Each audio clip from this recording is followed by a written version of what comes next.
Assalamualaikum warahmatullahi wabarakatuh. Kami dari kelompok 7 yang beranggotakan Nikmatur Rois dan Sally Alvina Lucianti akan mempresentasikan hasil kerja kelompok kami dengan judul Perilaku Menyimpang. Bab yang pertama yaitu hukum sebagai sistem peraturan. Pertama yaitu norma kultur. Manusia adalah makhluk budaya.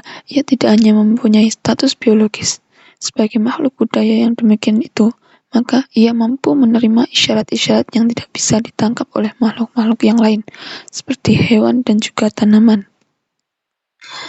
Pada waktu dikemukakan bahkan sibermatika dari Parson, tampak betapa manusia dikontrol oleh arus-arus informasi tertentu yang diterimanya dari sumber yang tertinggi, yaitu ultimate reality. Ini merupakan sumber tertinggi yang mengalirkan nilai-nilai yang mengontrol manusia dan kehidupan manusia dalam masyarakat.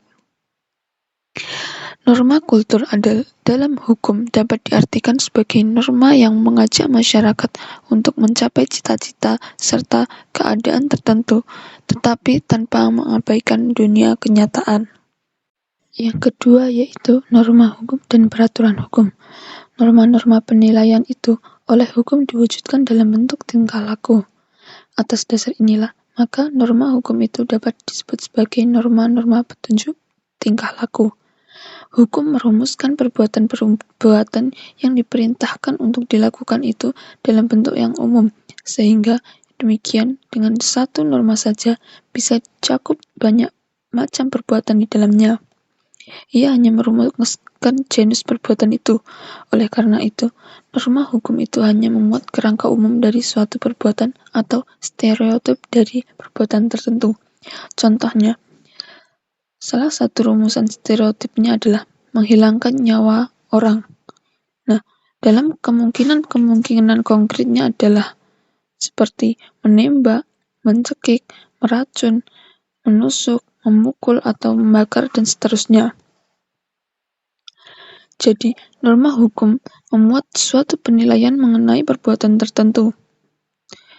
Hal ini paling jelas tampak dalam bentuk perintah dan juga larangan. Oleh karena itu, untuk memastikan apakah di situ kita menjumpai suatu norma hukum atau tidak, keduanya bisa dipakai sebagai ukuran. Dengan patokan ini, ternyata tidak semua peraturan hukum itu mengandung norma hukum di dalamnya. Di antara beberapa peraturan yang demikian itu di antaranya adalah A. Peraturan-peraturan yang termasuk ke dalam hukum acara. B. Peraturan-peraturan yang berisi rumusan-rumusan pengertian yang dipakai dalam suatu kitab hukum. C. Peraturan-peraturan yang perluas, membatasi, atau mengubah isi dari peraturan lain. D. Peraturan-peraturan yang hanya menunjuk kepada peraturan lain. Peraturan hukum itu memuat rumusan-rumusan yang bersifat abstrak. Jadi hal ini perlu dijamkan oleh kita sekalian. Oleh karena itu merupakan salah satu ciri khas dari hukum. Peraturan-peraturan hukum itu merupakan bagian dari suatu tatanan yang lain dari tatanan kehidupan sehari-hari yang nyata. Jadi peraturan-peraturan hukum itu merupakan tatanan hukum dan oleh karena itu hendaknya dipahami dalam rangka itu pula.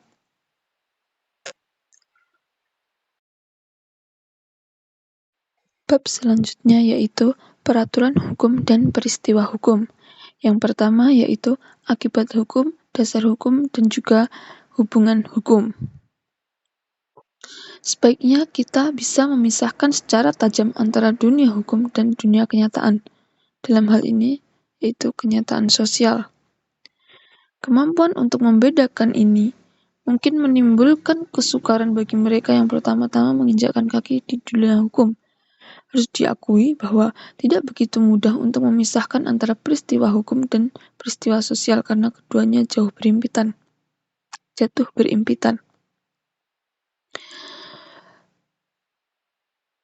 Terjadi jual beli antara dua orang mengenai suatu barang. Di sini terjadi suatu peristiwa hukum.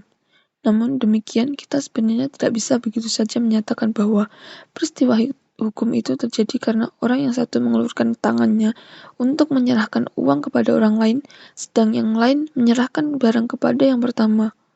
Peristiwa yang berlangsung dalam dunia kenyataan ini adalah peristiwa sosial dan sesungguhnya belum merupakan peristiwa hukumnya sendiri. Peristiwa hukumnya baru tampil karena terhadap peristiwa dalam kenyataan tersebut diberi kualifikasi hukum. Kelanjutan-kelanjutan yang mengikuti timbulnya suatu peristiwa hukum itu juga dirumuskan dalam peraturan hukum. Sebagai contoh mengenai sewa-menyewa di muka, maka kelanjutan-kelanjutan tersebut diantaranya berupa kenikmatan yang dipetik oleh salah satu pihak, yaitu pihak penyewa. Kelanjutan-kelanjutan seperti ini dalam bahasa lazim kita disebut sebagai akibat hukum. Kemudian, agar bisa timbul akibat hukum yang seperti itu, dibutuhkan syarat tertentu.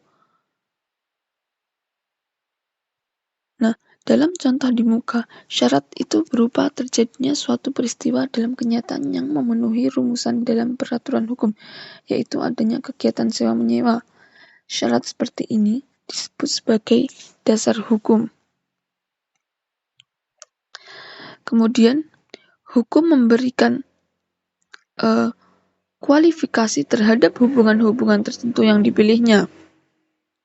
Dengan adanya pengkualifikasian oleh hukum ini, maka jadilah hubungan-hubungan itu sebagai hubungan hukum.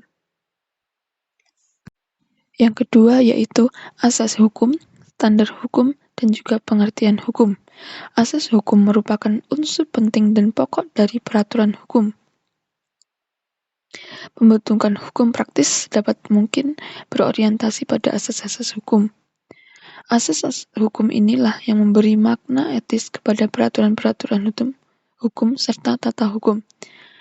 Asas mempunyai dua landasan. Yang pertama yaitu asas hukum itu berakar dalam kenyataan masyarakat, dan yang kedua yaitu pada nilai-nilai yang dipilih sebagai pedoman oleh kehidupan bersama.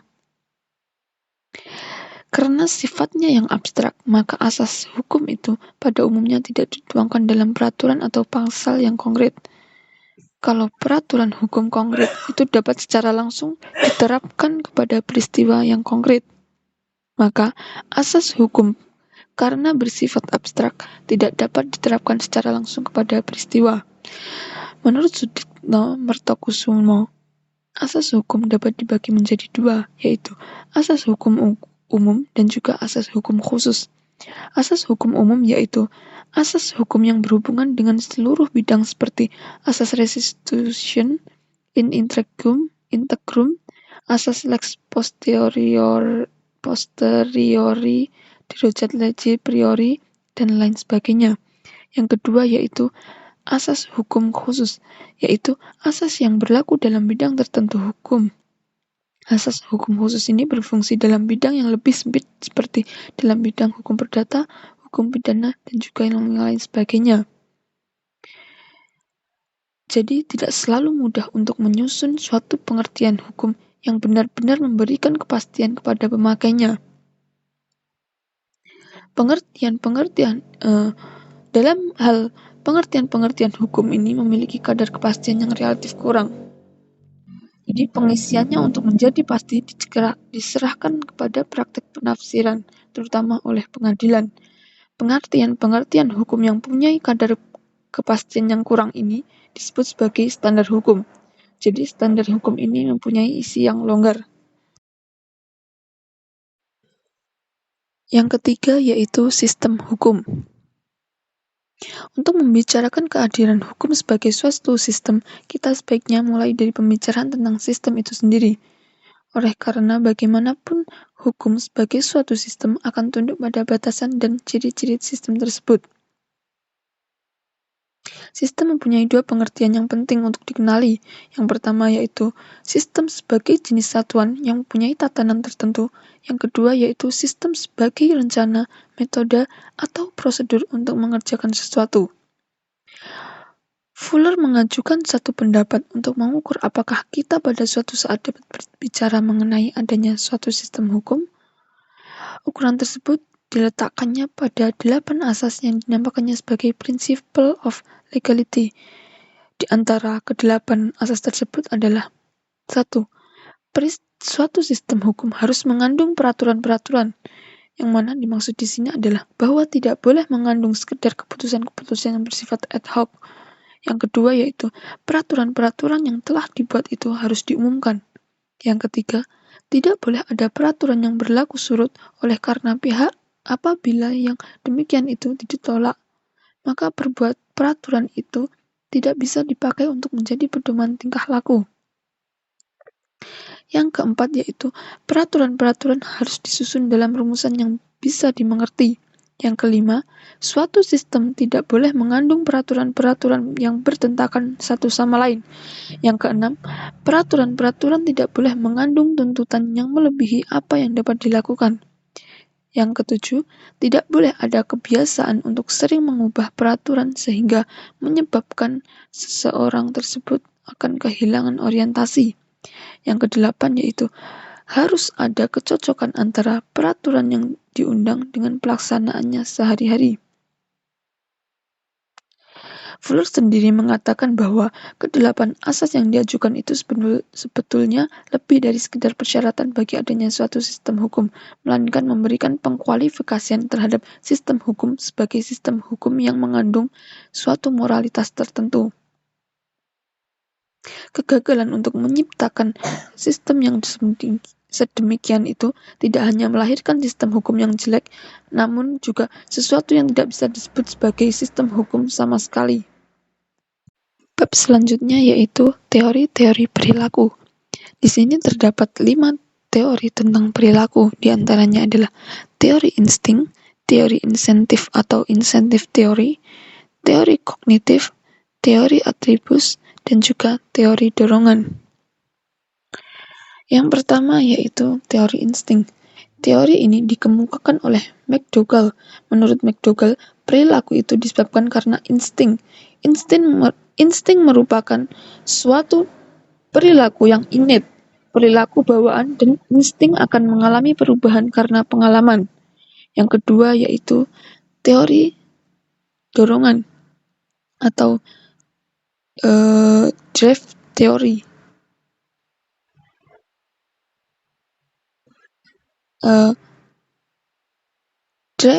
Teori ini bertitik tolak pada pandangan bahwa individu mempunyai dorongan-dorongan atau drive tertentu. Dorongan-dorongan ini berkaitan dengan kebutuhan-kebutuhan organisme yang mendorong individu berperilaku. Kemudian yang ketiga yaitu teori insentif. Teori ini bertitik tolak pada pendapat bahwa perilaku manusia disebabkan karena adanya insentif. Dengan insentif, maka akan mendorong manusia berbuat atau berperilaku. Insentif ini ada yang positif, namun ada juga yang negatif. Yang positif yaitu berkaitan dengan hadiah, sedangkan yang negatif berkaitan dengan hukuman. Yang positif akan mendorong manusia dalam berbuat, sedangkan yang negatif akan menghambat manusia dalam berbuat. Berarti perilaku timbul karena adanya insentif. Yang keempat yaitu teori atribus. Teori ini ingin menjelaskan tentang sebab-sebab perilaku manusia. Apakah perilaku itu disebabkan disposisi internal atau misalnya seperti motif dan juga sikap, ataukah oleh keadaan eksternal. Yang kelima yaitu teori kognitif. Apabila seseorang harus memilih perilaku yang mana yang harus dilakukan, maka pada umumnya yang bersangkutan akan memilih alternatif perilaku yang akan membawa manfaat yang sebesar-besarnya bagi yang bersangkutan. Dengan kemampuan pemilih ini berarti faktor berpikir berperan dalam menentukan pilihannya. Selanjutnya akan disampaikan oleh Mbak Nikmatur Rois. Selanjutnya, perilaku menyimpang. Perilaku menyimpang adalah semua tindakan yang bertentangan dengan norma-norma yang berlaku dalam suatu sistem tata sosial masyarakat. Unsur-unsur dari perilaku menyimpang adalah adanya suatu perbuatan atau tindakan dilakukan secara sadar atau tidak sadar melanggar norma atau nilai sosial yang diakui masyarakat, dan pelaku mendapat sanksi dari pihak-pihak yang berwenang. Faktor-faktor penyimpangan sosial. Faktor-faktor dari penyimpangan sosial terdiri dari dua, yaitu faktor dari dalam dan faktor dari luar. Yang pertama, faktor dari dalam. Faktor dari dalam adalah tingkat kecerdasan, usia, jenis kelamin, dan kedudukan seseorang dalam keluarga. Misalnya, adanya seseorang yang sudah tidak normal dan bertambah usia. Yang kedua, faktor dari luar. Faktor dari luar adalah adanya media massa pendidikan di sekolah, pergaulan, dan lainnya. Misalnya, pergaulan individu dengan teman-temannya. Adanya media massa yang hampir semua orang dapat berinteraksi dan lain sebagainya. Penyimpangan individual. Penyimpangan individual adalah tindakan menyimpang dari norma-norma maupun nilai kebudayaan yang sudah ada. Misalnya, seseorang melakukan tindakan sendiri tanpa berencana untuk melakukan suatu tindakan kejahatan.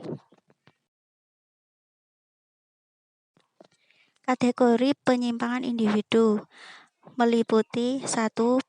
Pembandel adalah penyimpangan yang dikarenakan tindakan yang tidak patuh pada orang tua untuk mengubah pendiriannya yang kurang baik. Yang kedua, pembangkang adalah penyimpangan yang dilakukan karena tidak taat pada peringatan yang diberikan dari orang-orang. Yang ketiga, pelanggar adalah penyimpangan yang dilakukan karena tidak patuh pada norma-norma umum yang berlaku. Misalnya, orang yang melanggar rambu-rambu lalu lintas yang sudah ada. Yang keempat, penjahat adalah penyimpangan yang dilakukan karena mengabaikan norma-norma umum sehingga dapat menimbulkan kerugian pada apa yang dimiliki seperti harta benda dan lain sebagainya. Contoh pencurian, penodongan, dan lain-lain. Yang kelima, munafik adalah penyimpangan yang dilakukan karena tidak dapat menepati janji, berkata bohong maupun berkhianat. Penyimpangan kolektif. Penyimpangan kolektif adalah suatu perilaku yang menyimpang yang dilakukan oleh kelompok orang secara bersama-sama dengan melanggar norma-norma yang berlaku dalam masyarakat sehingga menimbulkan keresahan, ketidaknyamanan, serta tindak kriminalitas lainnya.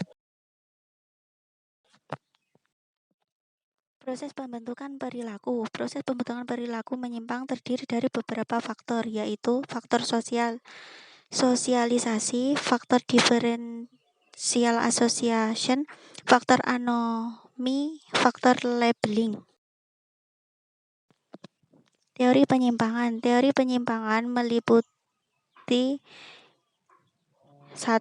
Teori different asosiasi, 2. Teori labeling, 3. Teori konflik, 4. Teori fungsi, 5. Teori struktur sosial. Sifat-sifat penyimpangan. Penyimpangan bersifat negatif adalah penyimpangan yang bertindak ke arah nilai-nilai sosial yang dianggap rendah dan selalu mengakibatkan hal yang buruk seperti pencurian, perampokan, pelacuran, dan pemerkosaan.